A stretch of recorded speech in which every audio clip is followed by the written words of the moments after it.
एक नगर में भूख, प्यास, नींद एवं आशा नाम की 4 बहनें थीं। एक बार चारों बहनों में लड़ाई हो गई। भूख कहती कि मैं बड़ी हूँ, प्यास कहती मैं बड़ी हूँ, नींद कहती कि मैं बड़ी हूँ और आशा कहती कि मैं बड़ी हूँ।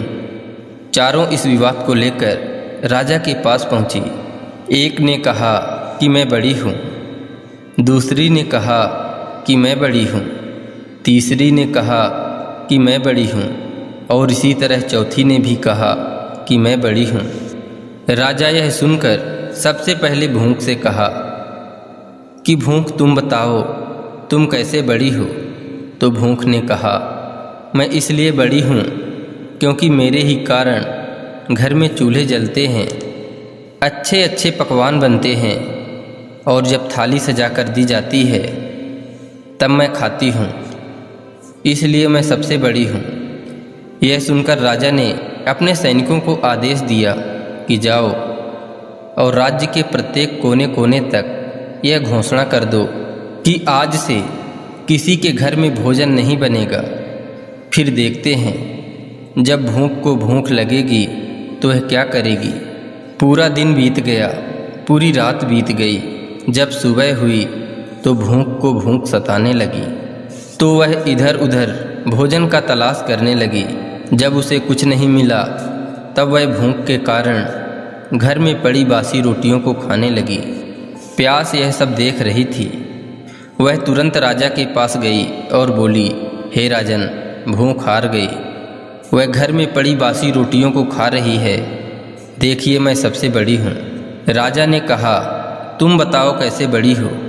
प्यास ने कहा, मैं बड़ी हूँ क्योंकि मेरे ही कारण लोग कुएं खुदवाते हैं, तालाब बनवाते हैं एवं बर्तनों में पानी का भी संचय करते हैं और जब किसी पात्र में भरकर मुझे पानी देते हैं तभी मैं पीती हूँ, इसलिए मैं बड़ी हूँ।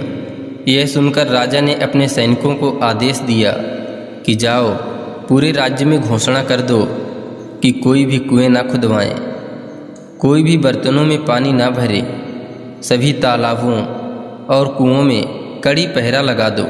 देखते हैं जब प्यास को प्यास लगेगी तो वह क्या करेगी। पूरा दिन बीत गया, एक रात भी बीत गई। जब दूसरे दिन प्यास को प्यास सताने लगी तब वह इधर उधर भटकने लगी।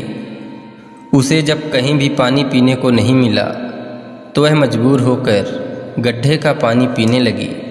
नींद यह सब देख रही थी।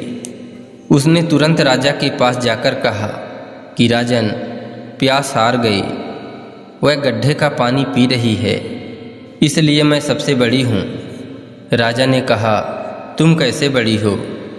तो नींद ने कहा, मैं इसलिए बड़ी हूँ क्योंकि मेरे ही कारण लोग पलंग बनवाते हैं, बिस्तर लगाते हैं।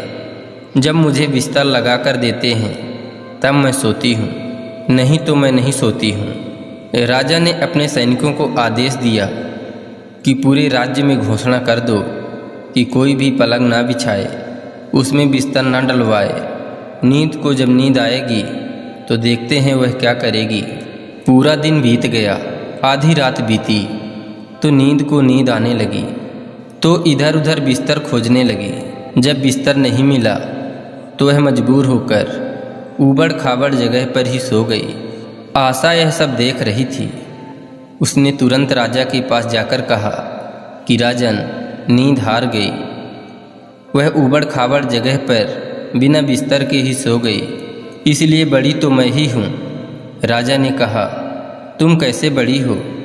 आशा ने कहा, मैं इसलिए बड़ी हूँ क्योंकि लोग मेरे कारण ही काम करते हैं, नौकरी धंधा मजदूरी करते हैं, परेशानियाँ उठाते हैं, लेकिन आशा के दीप को बुझने नहीं देते। राजा ने यह सुनकर अपने सैनिकों को आदेश दिया कि पूरे राज्य में घोषणा कर दो कि कोई भी नौकरी ना करे, कोई मेहनत मजदूरी ना करे, कोई भी काम धंधा ना करे, कोई भी आशा के दीप को ना जलाए।